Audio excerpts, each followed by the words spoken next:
वो मुझे छोड़ के चले गए।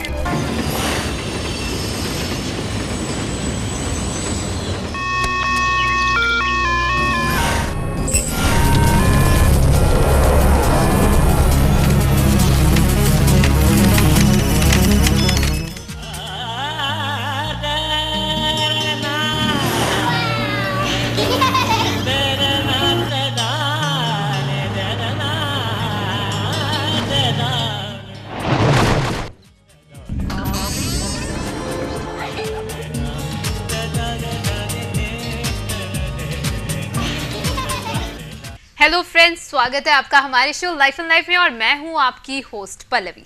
दोस्तों, आज हमारे साथ जो गेस्ट मौजूद है उनका नाम है डॉक्टर युवराज सिंह। सर, आपका बहुत बहुत स्वागत है हमारे शो में। दोस्तों, आज हम एक बहुत ही दिलचस्प विषय पर बात करेंगे जिसका नाम है अकेलापन।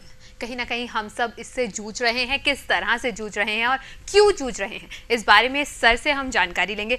सर, पहले तो ये बताइए, साइकोलॉजिकली टर्म में देखा जाए, व्हाट एग्जैक्टली लोनलीनेस, अकेलापन है क्या? मैं आपको बताता हूँ। अपन शुरुआत से देखें तो अकेलापन ही आज के समय के, आज के ये जो युग चल रहा है, आज का कम्पिटिटिव मार्केट या प्राइवेटाइजेशन वाला युग चल रहा है, अकेलापन आज की डिमांड भी है और अकेलापन आफ्टर डिमांड आपको उस चीज़ में रहने पे मजबूर भी कर देता है। तो मैं आपको कहना चाहूँ, आज के टाइम में जो भी आप जो साइकेट्री उसकी बात कर रहे हैं, तो अकेलेपन से ही स्टार्ट होती है। किसी पे अकेलापन थोप दिया जाता है और किसी को अकेलापन अच्छा लगता है। Exactly, that's a wonderful line. Sir, ये तो माना कि अकेलापन दो कॉन्सेप्ट पे बेस्ड है, बट एक आजकल हमारे यूथ में, यंगस्टर्स में एक बात बहुत होती है, जल्दी बोल देते हैं हम बोर हो रहे हैं, हम बोर हो रहे हैं, हर चीज़ से ऊब जाता है। क्या वो भी एक तरह के हम अकेलेपन से जूझ रहे हैं और हम फटाफट वी नीड अ चेंज, और फिर हमें सडनली उससे बोर होकर अकेलापन महसूस करते हैं और फिर वो अकेलेपन को दूर करने के लिए हम कोई नई चीज़ को ग्रैस्प करते हैं? क्या है, is it a part of loneliness also? नहीं, मैं आपको बताता हूँ। वो उस चीज़ को आप उसमें कह सकते हैं कि किसी भी चीज़ से बचने का एक बहाना हो सकता है, किसी भी चीज़ से दूर हटने का एक बहाना हो सकता है। आज के अब मैं आपको बताता हूँ कि आप यूथ की बात की आपने जी, तो यूथ अपने एक परिवार, अपने एक सोशल सर्कल को देखता है। वहाँ अगर उसको ऐसी चीज़ें दिखती हैं जो उसको पसंद नहीं हो, तो वो उसको एक अकेलेपन की तरफ ले जाता है। यानी कोई रेस्पॉन्सिबिलिटी बचना चाहता है तो वो अकेला रहना पसंद करता है, या अपने परिवार में रहता है, परिवार वाले उस माहौल को अच्छा नहीं समझते जिसके अंदर की बहुत ज़्यादा सोशलाइजेशन हो, तो फिर वो अंदर बैठना पसंद करता है। तो यूथ या उसको जहाँ उसके राइट्स कह लो, या जो चीज़ उसको खुद को पसंद है, जो चीज़ उसके अंदर से वो करना चाहता है, तो वो उसको लगता है कि वो कहीं ना कहीं डिस्टर्ब हो रही है, तो वो उस चीज़ से हटने को, फिर उसको बाद में धीरे धीरे उन चीज़ों की आदत पड़ती है, उसकी पसंद अलग होने लगती हैं, ठीक है। उसके बाद में उस चीज़ को एक अकेलेपन का नाम दे दिया जाता है, क्योंकि वो उन चीज़ों से सारों से दूर हटता चला गया, ठीक है ना। ये यूथ के साथ सबसे बड़ी प्रॉब्लम आज के टाइम में जो आ रही है कि पहले उसको ये नहीं समझाया जाता कि इन चीज़ों की जीवन में ज़रूरत है, फिर वो अपनी खुद की ज़रूरतें क्रिएट करता है। उन ज़रूरतों में उन लोगों का स्थान नहीं होता जो पहले उसको ये समझाना चाह रहे थे, तो वो दिक्कत है। जी सर, मैं यहाँ पे बात करना चाहूँगी, सवाल पूछती हूँ आपसे कि कुछ लोग किसी बीमारी से ग्रसित हो रहे हैं, क्लिनिकली इस ओर जा रहे हैं, किसी डिजीज़ को, और उनका क्योर चल रहा है, उन्हें प्रोटेक्ट किया जा रहा है उस डिजीज़ से, कहीं ना कहीं वो अपने आप को एक हिडन सा टेरर आने लग जाता है और वो एक कि मेरे को ये बीमारी हो गई या नाउ मैं फेस नहीं कर सकता, ये अकेला रहना शुरू कर देते हैं। क्या है ये अकेलापन? इसको मैं आपको एक मेडिकल टर्म में ले जाता हूँ। अकेलेपन, कंटिन्यूटी में अकेलापन रहने के बाद में एक नॉर्मल आदमी, एक नॉर्मल जो ठीक ठाक था, वो किन चीज़ों की तरफ जाएगा? जी, एक इंसान अकेले रहना पसंद करता है, तो उसके सराउंडिंग्स में वो ह्यूमन हो, नॉन ह्यूमन हो, वो चीज़ें जो होती है उनको फिर यूटिलाइज करने लगता है। मैं आपको बताता हूँ, एक पैनिक डिसऑर्डर होता है साइकेट्री में, ठीक है। पैनिक डिसऑर्डर का मतलब कि किसी भी चीज़ से उसको डर लगने लगता है। अब उसमें क्या क्या चीज़ें होती हैं?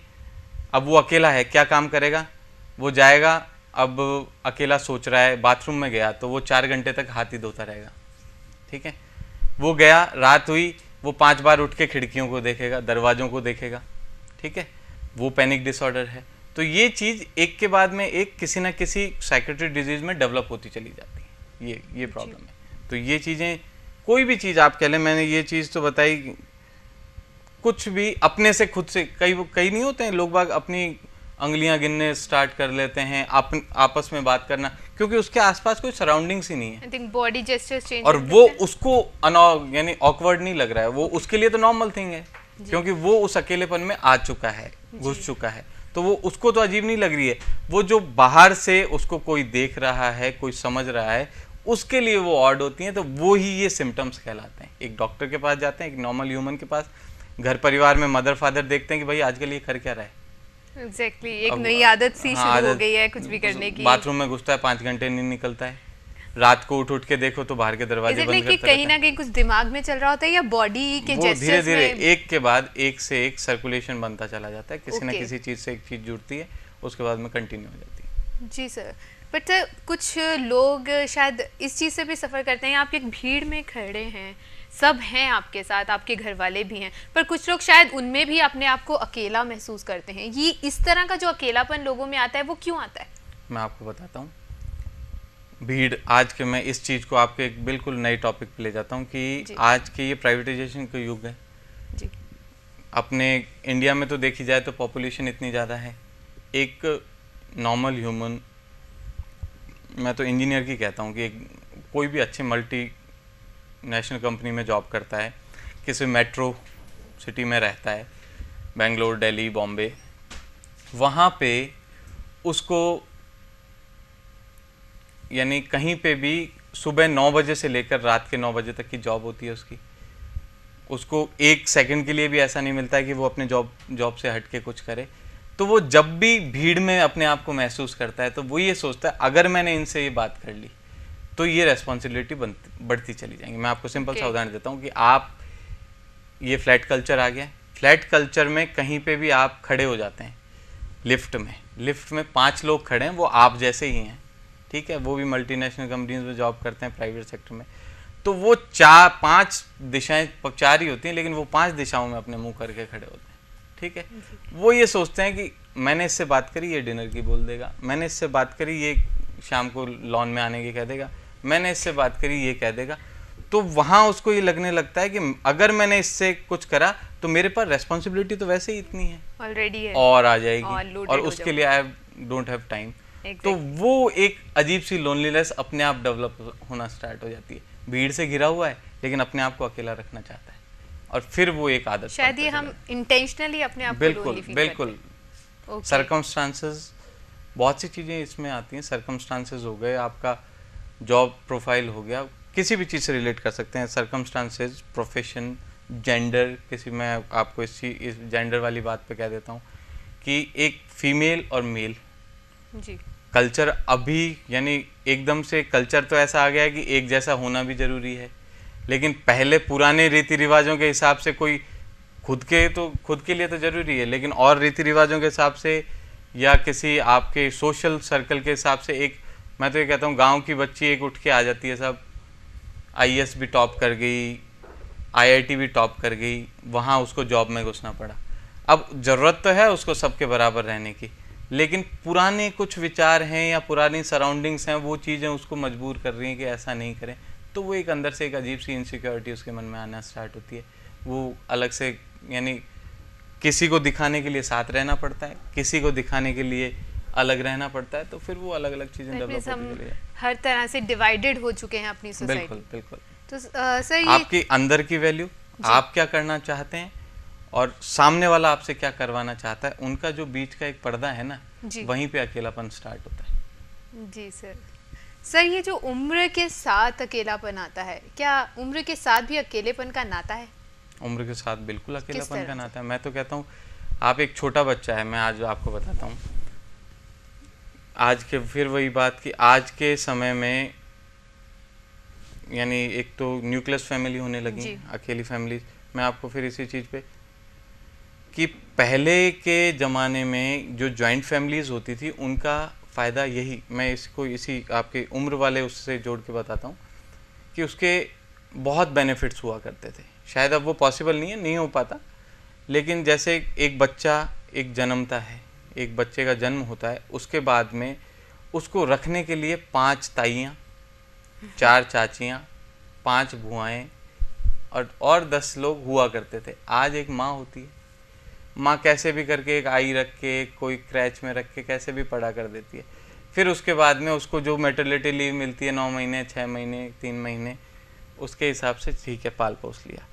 अब जॉब भी अटेंड करना है। उसके बाद में वो ये सोचती है अब इसको मैं सुबह 9 बजे से लेकर रात को 9 बजे तक बिजी रहती हूँ, तो इसको कहाँ बिजी रखूँ। ठीक है, 9 से 1 का स्कूल हो गया, 1 से 5 का ट्यूशन हो गया, 5 के बाद में फिर कहीं पे कोई क्लासेस, डांस क्लासेस में भेज दिया। तो वो बच्चा होने को अकेला नहीं है, लेकिन उस उम्र में उसकी नीड माँ है। ठीक है, इसलिए वो अकेला है। जी सर। सर तो क्या ये टाइम के अकॉर्डिंग प्रोफेशन से भी लोनलीनेस का नाता है? मैंने प्रोफेशन से तो आपको बता दिया ना कि आज प्राइवेट सेक्टर में ये हाल है। अब मैं पुलिस प्रोफेशन बता देता हूँ। पुलिस प्रोफेशन में क्या होता है कि इनिशियली तो वो चाहते हैं कि हाँ फेम है, सब कुछ है, लेकिन जो सामने वाला इंसान है, आपकी धर्मपत्नी हो गई, आपके पति हो गए, वट पुलिस प्रोफेशन में कोई भी होता है, तो उनकी नीड्स क्या हैं, वो अपने आप को एक पर्टिकुलर आपके जो आप जहाँ ज़रूरत है वहाँ तो कम से कम उनकी वो लोनलीनेस फील हो ही रही है उनको। ठीक है, तो प्रोफेशन से तो बिल्कुल जुड़ा हुआ है। जी सर। सर मैं पूछूंगी, कुछ लोग जो होते हैं लोनर्स बाय हैबिट होते हैं, ये एग्जैक्टली क्या है? लोनर्स बाय हैबिट बोलते हैं इसको तो आदत है ये ऐसे करने की, ऐसे रहने की। What is this? मैं आपको फिर बताता हूँ कि वो लोनर्स बाय हैबिट इनिशियली नहीं होता है। मैं आपको फिर बताऊँ, मैंने जैसा पहला शब्द बोला था, कुछ लोगों को लोनली रहना अच्छा लगता है और कुछ लोगों की मजबूरी होती है कि वो लोनली हो जाते हैं क्योंकि दूसरे उनको अपने से दूर रखना स्टार्ट होते हैं। तो हैबिट ऐसे इनिशियली हैबिट नहीं बनती है, लेकिन मैं आपको बताता हूँ कि जब इंसान कोई चीज़ इनिशिएट करता है तो उसमें उसको सिर्फ उसके बेनिफिट्स दिखाई देते हैं जी। फिर वो उसमें से चुन के बेनिफिट्स निकालता है। तो जब लोनलीनेस, अकेला रहना इनिशियली, बाद में तो वो बीमारी के रूप में डेवलप हो जाती है, इनिशियली तो वो उस चीज़ में से उसके बेनिफिट्स निकालना स्टार्ट करता है। बेनिफिट्स मतलब वो लोनलीनेस में क्या है बेनिफिट निकाल सकता है, कोई उसको डिस्टर्ब नहीं करेगा जब वो चाहेगा, जिससे उसको बात करनी है उससे की, फिर अपना अलग हो गया। उसके बाद में रेस्पॉन्सिबिलिटी, आजकल सबसे बड़ी क्या है, रेस्पॉन्सिबल ज़्यादा, जो जितना काम करके दिखाता है उस पर 2 काम और रख दिया जाता है। ठीक है ना जी। तो ये आज युग है, बिल्कुल आपको करना पड़ता है। तो वो उस चीज़ से बचने के लिए उसको यूज़ करने लगता है। तीसरी चीज़ सिंपैथाइज। ठीक है, आप बोलोगे नहीं, आप किसी से घुलोगे मिलोगे नहीं तो किसी से दुश्मनी तो हो ही नहीं सकती जी। ठीक है, जो आपसे बात करेगा वो आपसे सिंपैथी के साथ में करेगा। एक बच्चे का उदाहरण देता हूँ कि बच्चा कहीं गिर जाता है, गुड़क जाता है, तो अगर कोई उसको नहीं देख रहा है, आप 5 मिनट बाद में देखोगे वो ही हंस खेल रहा होता है, भले ही उसको कितना भी चोट लगी हो, कुछ नहीं, उसकी तरफ देख लिया अपन ने। उसको भी क्या अटेंशन की प्रॉब्लम होती है कि मेरी तरफ कोई ध्यान आकर्षित करे, तो वो उसके बाद में देख लेता है तो वो रोना स्टार्ट करता है, उसको सिंपैथी चाहिए होती है। बाद में उसको जो अकेलेपन से जूझ रहा है उसको ये लगने लगता है कि जब मैं अकेला रह रहा हूँ तो 4 लोग मेरे से सिंपैथाइज हैं, तो वो उनका ध्यान आकर्षित करने के लिए भी लोनलीनेस को बढ़ा। जी सर, एग्जैक्टली। तो सर जो बहुत क्रिएटिव लोग होते हैं, हम देखते हैं एक एक्सट्रीम पे जाके sometimes they behave something else, sometimes they pretend something else. Is it कि वो भी कहीं ना कहीं एक लोनलीनेस के शिकार हो जाते हैं? देखो मैं आपको इसमें बताऊं कि इसमें मेरी सोच थोड़ी और लोगों से अलग है जी। और लोगों से अलग है, इसमें ऐसे अलग है कि हो सकता है कि आज तक टिल टुडे जी ऐसे लोगों की वजह से हमको ऐसी चीज़ें मिल पाई जो शायद आगे आने वाले युगों तक अपने बहुत काम आने वाली हैं। लेकिन फिर भी मैं बताता हूँ कि आज हम उन लोगों में से नहीं हैं जो लोग उनके टाइम जब वो उस क्रिएशंस के बारे में सोच रहे थे तब उनके साथ थे जी। व्हाट आई थिंक, मेरे हिसाब से जब उन्होंने, यानी लोनलीनेस एक बहुत एक्सट्रीम, बहुत सुंदर, बहुत क्रिएटिव चीज़ को लेके आती है समाज के सामने, लेकिन जब वो इनिशिएट करता है उसको, जब वो उस अवसाद तो नहीं कहूँगा, उस अकेलेपन में अंदर जाता है कुछ खोजने के लिए, या उस अकेलेपन की वजह से कुछ निकल के आता है, तब वो अकेलेपन से लेकर कुछ क्रिएशन तक का जो बीच का एक समय होता है, पीरियड होता है, उस पीरियड में जो उसके साथ जुड़े हुए हैं, जो उसके साथ जुड़ना चाहते हैं, जुड़ तो कैसे पाएंगे, जो उसके साथ जुड़ना चाहते हैं और जो चीज़ उसके सराउंडिंग ही होती है। मैं तो एक कमरा कहता हूँ, वो भी कचरे में ही तब्दील रहता था बहुत से साइंटिस्ट का, बाल नहीं कटते थे, तो बाल नहीं कटने वाले में आज के युग में उसकी वाइफ उससे कैसे तो बात करे। जी एग्जैक्टली। तो सर कोई तो वो एक समय, हाँ वो एक समय होता था, लेकिन अच्छी बात है जी कि भाई कुछ अच्छा मिला, ऐसे लोग भी होना जरूरी है, ऐसा नहीं है हर जगह अपवाद तो रहता है लेवल थोड़ा। तो सर इसकी रेमेडीज क्या होंगी, किस तरह से बचा जाए लोनलीनेस से? भाई कुछ हद तक जैसे आजकल हुआ है ऐसा, जैसे जैसे भाई सोशल क्या होता था पहले, अब फिर वही एक जॉइंट कल्चर आना स्टार्ट हुआ है, भले ही घर में नहीं हुआ। अब क्या समय नहीं होता है, जिम में जाते हैं वहाँ 50 लोग, योगा क्लासेस में जाते हैं वहाँ 50 लोग, तो ये चीज़ें जैसे स्टार्ट हुई हैं। लेकिन इस चीज़ से फिर क्या होता है, वो छोटी जो चीज़ है आपका परिवार, अगर वहाँ समय नहीं मिल रहा है आपको, तो वो वहाँ वो लोग अच्छे लगने लग जाते हैं, तो वो आप सबसाइड हो जाओगे। या तो प्रेम दोनों तरफ रहना चाहिए कि परिवार में आप क्लासेस इसलिए नहीं अटेंड करेंगे वहाँ टाइम नहीं मिल रहा है, ठीक है ना, एक और सोशल सर्कल बढ़ाने के लिए कुछ कि आज एक कोई भी माता पिता जो भी दोनों जॉब में है आजकल, तो दोनों की कहीं पे भेज देते हैं कि हाँ ये क्लास में बिजी रहेगा तो चलेगा, तो वो चीज़ और आप उनसे दूर कर देगी। भले सोशल उसको बना सकती है लेकिन उनसे दूर कर देगी, और उसका सबसे बड़ा नुकसान क्या होगा, उसको वो किसी के लिए रेस्पॉन्सिबल नहीं है, फिर वो कुछ भी गलत करेगा ना तो उसको ये नहीं लगेगा कि मुझे किसी को जवाब देना है। तो वो एक बैक सोर्स होना चाहिए जहां उसको जाके अपनी उन हरकतों का जवाब देना पड़े। जी sir, so that means sir कहीं ना कहीं हम अगर किसी पे डिपेंड रह के अच्छा फील करते हैं then we should be dependent on them, बिल्कुल, so that we can get rid of it. So sir एक मैसेज दे दीजिए फटाफट हमारे व्यूअर्स को who are suffering from this. नहीं, be social, be social is the right word. समाज सब कुछ है। Okay sir, thank you so much for sharing your knowledge and experiences with us. So friends, this is all about life in life for this week. अगले हफ्ते हम फिर हाजिर होंगे एक नए विषय के साथ। धन्यवाद।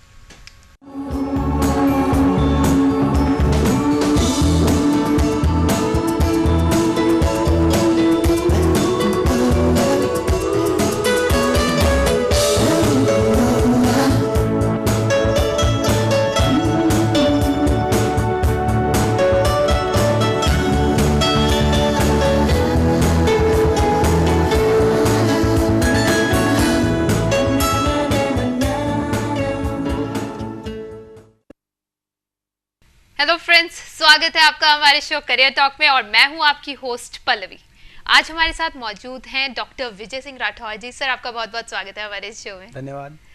दोस्तों आज हम बात करेंगे लाइफ इन प्रोफेशनल कोर्सेज के बारे में, किस तरह की जिंदगी होती जा रही है, किस तरह की समस्याएं आती हैं और उन प्रोफेशनल कोर्सेज को, प्रोफेशनल करियर को किस तरह से बेहतर बनाया जाए, उस बारे में हम चर्चा करेंगे सर से। सर मैं सबसे पहले आपसे पूछना चाहूँगी आजकल के टाइम में सबसे ज़्यादा ज़रूरी क्या है एक बेटर करियर बनाने के लिए? बेटर करियर बनाने के लिए सबसे ज़्यादा ज़रूरी है आजकल कि हम लोग जिस तरह की जॉब्स हम लोग करने की सोच रहे हैं उन जॉब्स के बारे में पहले पता करें, किस तरह की संभावनाएं हैं, कैसे हम लोग आगे बढ़ सकते हैं और जॉब्स को करने के लिए किस तरह की एजुकेशन हमारी अच्छी हेल्प कर सकती है। एजुकेशन में क्या होता है कि पहले कुछ ट्रेडिशनल कोर्सेज थे, बीए, बीएससी, बीकॉम या एमए, एमएससी, एमकॉम, इस तरह के कोर्सेज जिनके द्वारा हम लोग अच्छी जॉब्स प्राप्त कर सकते थे। लेकिन आज के सिनेरियो में मार्केट की स्थिति को देखते हुए प्रोफेशनल कोर्सेज हैं और प्रोफेशनल कोर्सेज को जो ढंग से कर सकता है वो नॉट ओनली एकेडमिक वाइज अपने आप को साउंड कर लेगा, बजाय कि प्रोफेशनल कोर्स मार्केट सिनेरियो के हिसाब से आपको बिल्ड करते हैं कि आप किस तरीके से जो भी रिक्वायरमेंट्स मार्केट की है उनके हिसाब से अपने आप को तैयार कर सकें और एक अच्छी जॉब के लिए अपने आप को मजबूत कर सकें। जी सर, मैं बात करूंगी हमारे जीवन शैली के बारे में। जीवन शैली किस तरह से महत्वपूर्ण इफेक्ट डालती है हमारी लाइफ में, हमारे जो संस्कार है, हमारी अपब्रिंगिंग है, किस तरह से हमारी जो परंपराएं इससे जुड़ी हैं, किस तरह से वो करियर पे इफेक्ट करती है? देखिए इसके बारे में बताने के पहले मैं छोटा सा आपको बताऊंगा कि जैसे किसी भी प्रोफेशनल कोर्स में अगर आपको तरीके से अपने आप को बिल्ड करना है तो उसके लिए आजकल प्रोफेशनल कोर्स का मतलब खाली पढ़ाई नहीं है। प्रोफेशनल कोर्स का मतलब है पढ़ाई की ट्रेनिंग। ट्रेनिंग मीन्स कि जिस तरह की जॉब आपको चाहिए पहले आपने डिसाइड कर लिया कि मुझे इस तरह की जॉब चाहिए और जो भी जॉब आपको चाहिए अब नाउ आपको अपने आप को उसके लिए तैयार करना पड़ेगा। तैयार करने के लिए पढ़ाई बहुत ज़रूरी है। मान लीजिए आपको मैनेजमेंट फील्ड में जाना है तो आप अपने आप को एमबीए के लिए तैयार करते हैं। हम ऐसा नहीं कहेंगे कि हम एमबीए की पढ़ाई करते हैं, हम एमबीए के लिए अपने आप को तैयार करते हैं और एमबीए को तैयार करने के लिए अपने आप को फर्स्ट चीज़ चाहिए एमबीए की पढ़ाई, ठीक है। लेकिन ओनली पढ़ाई करने से काम नहीं चलता है। अगर आपको मैनेजमेंट में अपना अच्छा एक स्टैंडिंग चाहिए, आईटी में अच्छा स्टैंडिंग चाहिए, जो भी आपका ड्रीम जॉब है, उस ड्रीम जॉब को पूरा करने के लिए आप उससे रिलेटेड कौन सा प्रोफेशनल कोर्स कर सकते हैं, सबसे पहले ये सेलेक्ट करें। उसको सेलेक्ट करने के बाद में उस प्रोफेशनल कोर्स की पढ़ाई के जो बेसिक्स हैं, उन बेसिक्स में अपने आप को मजबूत करें। लेकिन जहाँ तक मैं समझता हूँ, मैंने जो आज तक इंटरव्यूज़ वगैरह लिए हैं या मैंने खुद भी इंटरव्यूज़ दिए हैं, तो जो बेसिकली एक इंटरव्यूअर की सोच होती है, जब आपका कहीं इंटरव्यू चल रहा होता है, तो उनको जो भी एक पर्टिकुलर एम्प्लॉय के अंदर चाहिए, उसमें उनको चाहिए टेक्निकल स्किल्स के साथ में प्रैक्टिकल स्किल्स और उनके साथ में कम्युनिकेशन स्किल्स। अगर तीनों स्किल्स किसी एम्प्लॉय में है, तब तो उसको एक अच्छी जॉब मिलने की संभावनाएं रहती है। अदरवाइज़ कहीं ना कहीं कुछ ना कुछ कंप्रोमाइज़ उसको करने पड़ सकते हैं। तो जहाँ तक हम लोग बात करते हैं टेक्निकल स्किल्स की, उसको हम जोड़ सकते हैं पढ़ाई से। आपकी टेक्निकल स्किल्स बेटर होंगी अच्छी पढ़ाई करने से। पढ़ाई आप बढ़िया कर लोगे तो पढ़ाई में क्या होता है, अगर हम इसको परसेंटेज वाइज जोड़ें कि अगर आपको 100% एक जॉब के लिए तैयार होना है, तो 100% में मैं इसके अपने पर्सनली मेरा व्यू है, इसके हिसाब से मैं इसको 3 पार्ट्स में डिवाइड करूँगा। पहला पार्ट हो गया पढ़ाई, दूसरा पार्ट हो गया उस पढ़ाई का प्रैक्टिकल, और तीसरा पार्ट जो बहुत ज़रूरी है आज की तारीख में, उसको बोलते हैं कम्युनिकेशन स्किल्स।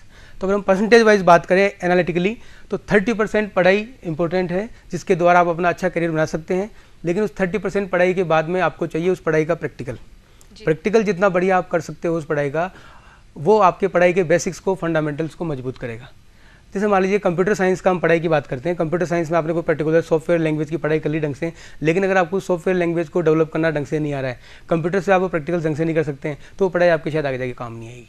तो पढ़ाई और प्रैक्टिकल वो आपको साउंड करेंगे टेक्निकली, लेकिन आपको अगर इंटरव्यू में अच्छा परफॉर्म करना है और आपको अच्छी जॉब में अपने आप को अच्छा परफॉर्म करके दिखाना है, तो उसमें कम्युनिकेशन स्किल्स भी कहीं ना कहीं मायने रखते हैं। जैसे कि आपने बताया जीवन शैली कम्युनिकेशन स्किल की अपन लोग बात करते हैं, तो कम्युनिकेशन स्किल्स आपकी सब तरीके से इंप्रूव होती है। अगर आप टेक्निकली साउंड हो, आपने पढ़ाई बढ़िया कर रखी है, आपके बेसिक्स बढ़िया हैं, आपने प्रैक्टिकल्स भी अच्छे कर रखे हैं, तो कहीं ना कहीं आपके माइंड में अंदर अच्छा नॉलेज होगा, और नॉलेज अगर आपका बढ़िया है तो वो अच्छे तरीके से बाहर निकलने को भी तैयार होगा। तो कम्युनिकेशन स्किल को बेटर करने के लिए सबसे पहले ज़रूरी है कि आपके पास अंदर नॉलेज बढ़िया हो, और दूसरा नॉलेज के साथ साथ जो आपकी जीवन शैली है, जो पर्सनल आपकी लाइफ है, उसमें आप जिस तरह के होते हैं वही चीज़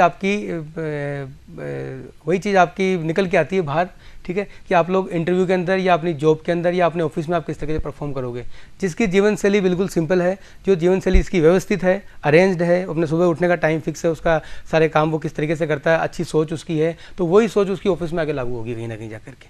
तो इंटरव्यू में देखा जाता है कि भाई ये जो पर्टिकुलर, कई बार हॉबीज़ के बारे में पूछते हैं, हॉबीज़ के बारे में क्यों पूछते हैं इंटरव्यू में? हॉबीज़ के बारे में पूछ के इंटरव्यूअर आपके बारे में जानना चाह रहा है कि आपकी जीवन शैली एक्चुअल में है कैसी, और क्या आपकी जीवन शैली उस इंटरव्यूअर के जो भी उसका ऑर्गेनाइजेशन का प्रोफाइल है उसके हिसाब से मैच खाती है क्या। तो अगर लगता है कि हाँ भाई ये आदमी सही है, एरोगेंट नहीं है, मान लो कई बार आपको अभी अगर हम आर्मी की बात करें तो वहाँ के अंदर तो आपको जोश भी चाहिए, गुस्सा भी आना चाहिए, तो आपके जीवन शैली में कहीं ना कहीं वो चीज़ चेक करते हैं। लेकिन मान लो कि आपका अगर सॉफ्टवेयर प्रोफेशनल की जॉब है, उसमें तो कहीं गुस्सा कम ही आना चाहिए आपको, तो कई बार वो डायरेक्टली इनडायरेक्टली आपसे इस तरह की बातें करते हैं आपके जीवन शैली के बारे में, और उन बातों से वो निर्णय निकालते हैं कि भाई क्या आप उस पर्टिकुलर जॉब के लिए एलिजिबल हो कि नहीं हो। तो जीवन शैली का बहुत ही बड़ा इम्पैक्ट पड़ता है आपके इंटरव्यू के टाइम पे और आपके करियर की बिल्डिंग के टाइम पे। जी सर ऑल्दो अभी आपने टेक्निकल बात की, मैं फिर से एक इंटेलेक्चुअल वर्ड पे आना चाहूँगी। इंटेलेक्चुअल होना कितना ज़रूरी है? कुछ लोग बहुत ज़्यादा इंटेलेक्चुअल होते हैं, करियर भी अच्छा सूदिंग जाता है, बट कहीं ना कहीं वो फिर भी लैक करते हैं, और कुछ लोग इंटेलेक्चुअल नहीं होते फिर भी चल रहा है। मतलब व्हाट एग्जैक्टली इंटेलेक्चुअल, जैसा कि मैंने आपको बताया ना अभी कि भाई आप इंटेलेक्चुअल या टेक्निकल स्किल्स की जो बात कर रहे हैं वो जरूरी है, बिना उसके आप किसी जॉब में ढंग से परफॉर्म नहीं कर पाएंगे, क्योंकि बेसिक्स पता होने चाहिए, फंडामेंटल्स आपको पता होने चाहिए। नॉलेज आपको जब तक नहीं होगा तब तक आप जॉब में अच्छा परफॉर्म नहीं कर सकते हो। लेकिन उसके साथ साथ आपको चाहिए कम्युनिकेशन स्किल्स, और कम्युनिकेशन स्किल्स का जो मैंने बताया रोल है 40%, आउट ऑफ 100%, 30 पढ़ाई, 30 प्रैक्टिकल और 40% है कम्युनिकेशन स्किल। और इसको इम्प्रूव करने के लिए आपको इंटेलेक्चुअल स्किल्स भी होनी चाहिए, कि जिस आदमी के पास नॉलेज बेटर नहीं है वो कम्युनिकेट बेटर नहीं कर सकता। तो इंटेलेक्चुअल स्किल्स का अपने आप में पूरा रोल है। जब कभी आप किसी जॉब में जाएंगे, वहाँ पे आप किसी भी तरीके का काम करते हैं, और उस काम को परफॉर्म करने के लिए जो आपको नॉलेज होनी चाहिए, कि मान लीजिए कोई सॉफ्टवेयर डेवलपर है, अगर उस सॉफ्टवेयर डेवलपर को सॉफ्टवेयर डेवलप करने की बेसिक्स जानकारियाँ नहीं है, उसको नहीं पता कि कैसे डेटा कलेक्ट करते हैं, किस तरीके से अपन उसको डेटा को अरेंज करते हैं, एनालिसिस करते हैं, किस तरह फॉर्म वगैरह डिजाइन होंगे, कैसे इनपुट आउटपुट डिजाइन बनेंगे, डेटाबेस कैसे बनेगा, डेटाबेस से कनेक्टिविटी कैसी होगी, अगर ये चीज़ें उसको नहीं पता है तो फिर वो खाली एक अच्छा बोलने से या अच्छा आदमी होने से सारा काम नहीं चलता है। आप अच्छे आदमी भी हो लेकिन आपके टेक्निकल स्किल्स भी साउंड हो। तो मार्केट में जो आदमी चाहिए वो इस तरह का चाहिए जो कि अपने आप को इंटेलेक्चुअली साउंड रखे, साथ ही साथ उसका कम्युनिकेशन स्किल या जीवन शैली भी उस जॉब के हिसाब से व्यवस्थित होनी चाहिए।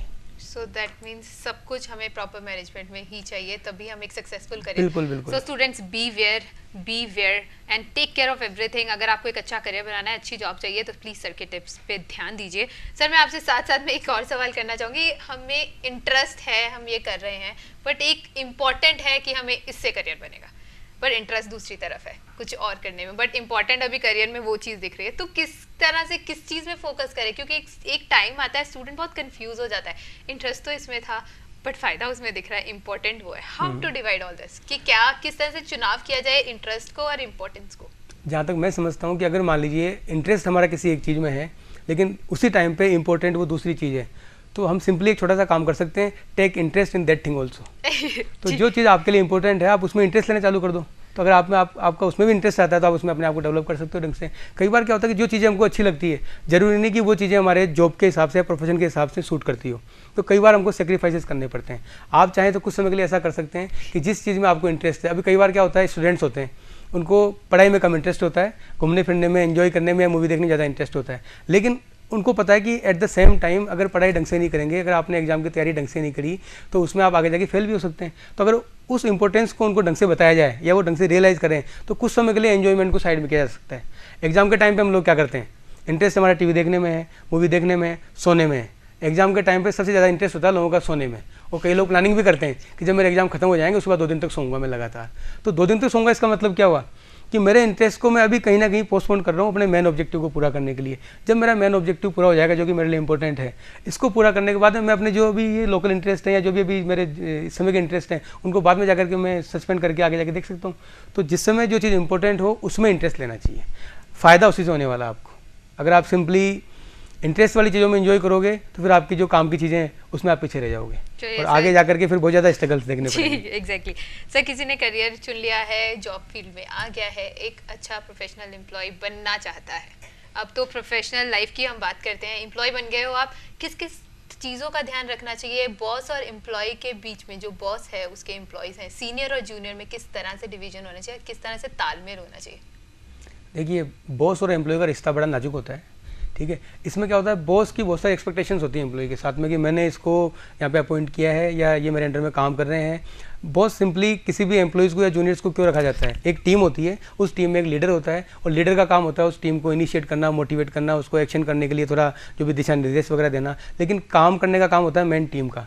तो जो सबॉर्डिनेटेड टीम मेंबर है, उस टीम मेंबर को चाहिए कि जो भी मेरी ऑर्गेनाइजेशन का ऑब्जेक्टिव है, उस ऑब्जेक्टिव को पूरा करने के लिए लीडर हमारे को एक हेल्प करने के लिए मिले हुए हैं। तो जो भी इनके डायरेक्शंस हैं, अगर डायरेक्शंस हमारे पास में आ रहे हैं और बॉस के थ्रू आ रहे हैं, तो ऑब्वियसली बॉस जो डायरेक्शंस दे रहे हैं वो कहीं ना कहीं उन्होंने कुछ प्लानिंग वगैरह देखी होगी, उनका जो भी मैनेजमेंट है, जो भी उनकी डिसीजन मेकिंग वगैरह है, तो उसके थ्रू उन्होंने सारी बातें सोच ली।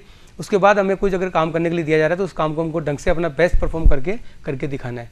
और कई बार ऐसा भी होता है रिवर्स कि आपको लगता है कि बॉस जो कह रहा है उससे आप शायद कहीं सहमत नहीं है, जो आपका सीनियर बोल रहा है उस बात को आपको लगता है कि वो बात कहीं ना कहीं कुछ शायद उसमें अमेंडमेंट भी वगैरह हो सकते हैं। उसके लिए आप पोलाइटली उनको रिक्वेस्ट करके थोड़ा कुछ उसको अमेंडमेंट्स के लिए पूछ सकते हैं। अदरवाइज लेकिन एक ये रिश्ता ऐसा होता है कि एक जूनियर अगर सीनियर के सामने किसी ईगो के साथ में बोलता है या उसके ईगो को कहीं ना कहीं हर्ट करता है, तो सीनियर को कहीं ना कहीं बुरा लग सकता है, और सीनियर को बुरा लग गया तो वो सेंसिटिव है। इसलिए आपको अगर अपनी जॉब बचाए रखनी है और तरीके से काम करना है, तो सीनियर को कन्विंस करना है कि जो भी आप कह रहे हैं वो सही है। हम ऐसा नहीं करें कि सीनियर जो कह रहा है वो भी सही है। अगर सीनियर की बात आपको लगता है कि गलत है, तो उसको इस बात के लिए भी कन्विंस करना कि सर जो आप ये कह रहे हैं उसमें शायद मुझे लगता है कि मेरे हिसाब से कुछ चेंजेस रिक्वायर्ड है, यहाँ पे कम्युनिकेशन स्किल्स काम आएंगी, और कई बार ये होता है। जी सर, एग्जैक्टली में एक एम्प्लॉय की क्या क्या क्वालिटीज होनी चाहिए जिससे उसकी जो प्रॉब्लम्स हैं वो कम हो सके? हमारी प्रोफेशनल लाइफ में बहुत दिक्कतों का सामना करना पड़ता है, बहुत टाइट स्केड्यूल होता है, 24 घंटे काम काम काम, घर जाके भी काम। किस तरह से एक बेटर एम्प्लॉय की अपनी क्वालिटीज को किस तरह से निखारा जाए, कौन कौन सी क्वालिटीज होनी चाहिए? इसके लिए, इन क्वालिटीज़ के लिए वैसे तो टेक्निकल बातें बहुत सारी हो सकती है। मैं एक सिंपल सी भाषा में बताऊंगा, रहन सहन और कहन, कि जो आपका कोई भी एम्प्लॉई है, नॉट ओनली एम्प्लॉई, कहीं भी आपको अगर प्रोफेशनल लाइफ में अपने आप को सक्सेसफुल करना है, तो आपको रहन का मतलब कि किसी भी तरह की परिस्थिति में अपने आप को सेट कर सको, एडजस्ट कर सको, एडेप्टेबिलिटी वो आप में होनी चाहिए। सहन का मतलब कई बार क्या होता है कि कुछ चीज़ें ऐसी होंगी आपके ऑफिस के अंदर जो शायद आपके मन मुताबिक नहीं चल रही हैं, ठीक है, तो उस समय आपको उनको सहन करना भी आना चाहिए। पेशेंस, अगर आप पेशेंस नहीं रखोगे, मान लो सामने बोल जाओगे, कई बार कई बार कुछ चीज़ें आपको इस समय गड़बड़ लग रही हैं, लेकिन वो आपके बॉस को पता है कि वो आपको इस समय गड़बड़ लग रही है, लेकिन आगे जाकर के उनका इम्पैक्ट पॉजिटिव आने वाला है। लेकिन हमको वो सहन करना आना चाहिए। पता नहीं हमको जो इंस्ट्रक्शन दिया गया है, जो डायरेक्शन दिया गया है, या जो परिस्थितियाँ बन रही है वो किन कारणों से बन रही है, वो कई बार कारण आपके हाथ में नहीं होते। तो आप सिंपली उस चीज़ को सहन करना भी सीखो। एंड देन आता है लास्ट कहन। कहन का मतलब टू स्पीक आउट, कि जब तक आप किसी चीज़ के बारे में बोलोगे नहीं तब तक सामने वाले को पता नहीं लगेगा। हम लोग कई बार बोलते हैं कि मैं इतना ईमानदारी से काम कर रहा हूँ, इतना अच्छा काम कर रहा हूँ, मेरी भावनाएं कोई क्यों नहीं समझ रहा। आपकी भावनाएं सब लोग समझ सकें जरूरी नहीं है। आपको अपनी भावनाओं को सामने वाले को समझाना पड़ेगा। इसी के लिए कम्युनिकेशन स्किल्स जरूरी होती है। जैसा कि हमने स्टार्टिंग में बताया था कि जब तक कम्युनिकेशन स्किल्स आपके बेटर नहीं है तब तक ना ही तो आप जॉब को ढंग से ले सकते हो, ना ही जॉब को सस्टेन कर सकते हो। तो कम्युनिकेशन स्किल्स आपकी हेल्प करती है कहन के अंदर, कि हम जो स्पीक कर रहे हैं, जो बोल रहे हैं, वो बोलना किस तरीके से है, सोच समझ के बोलना है, किस तरह से कौन सी चीज़ कब बोलनी है, कहाँ कब कैसे किस तरीके से कितना बोलना है, तो वो सब जरूरी होता है। तो रहन सहन कहन अगर किसी एम्प्लॉय में होगा तो वो अपने आप को ढंग से बेटर कर सकता है। तो सर क्या यही वजह है कि कुछ लोगों में बहुत ज़्यादा हुनर होते हुए भी वो सामने नहीं आ पाते, और शायद कुछ लोग कम्युनिकेशन स्किल के जरिए उनको पीछे, ऐसा मतलब हर केस में नहीं होता है। कई बार जिन लोगों में हुनर होता है वो कभी ना कभी आगे दिखता तो है हुनर। ऐसा नहीं कि आप मेहनत कर रहे हो, आप बहुत अच्छी मेहनत कर रहे हो, आप अच्छा काम कर रहे हो, आपको रिकॉग्निशन नहीं मिल रहा है यहाँ पे, तो आप कई बार होपलेस भी हो जाते हो। ऐसा हमेशा नहीं होता है। अगर आप अच्छा काम कर रहे हो, एक हम लोग स्पिरिचुअल बात करते हैं कि अगर कोई नहीं देख रहा तो खुदा देख रहा है, और खुदा अगर देख रहा है तो उसके पास तो हर चीज़ का लेखा जोखा है। अगर आपने अच्छे काम किए हैं तो वो आपको उसका फ़ायदा भी देने वाला है, और गलत काम किए हैं किसी को नहीं पता, खाली आप ही को पता है, तो भी उसको दिख रहा है सब कुछ, और वो आपको उसका सजा भी देने वाला है। तो इसलिए ऐसा कुछ भी नहीं है कि साहब मैं बहुत अच्छा काम कर रहा हूँ, मुझे कहीं रिकॉग्निशन नहीं मिल रहा है तो मैं काम कम करना छोड़ दूँ। आप तो अपने आप को इम्प्रूव करते रहिए, अच्छे काम करते रहिए। आप जहाँ भी काम कर रहे हैं वहाँ पे जॉब आप मन लगा के कीजिए, और जिसमें आपके ग्रुप का या आपके ऑर्गेनाइजेशन का फ़ायदा हो रहा हो उस काम को आपको तरीके से करते रहना है। अगर आपको रिकॉग्निशन नहीं भी मिल रहा है तो आप पक्का मान लीजिए, मेरा पर्सनल एक्सपीरियंस भी है और मैंने अभी जो छोटा मोटा मेरा अनुभव है उसमें ये पता भी किया है कि अगर आपको रिकॉग्निशन जहाँ से मिलना चाहिए वहाँ से नहीं मिल रहा तो दूसरे लोग आपको रिकॉग्निशन देंगे, लेकिन आप अपना काम करते हुए आगे बढ़ते रहो ढंग से। एक कॉन्सेप्ट चलती है that boss is always right.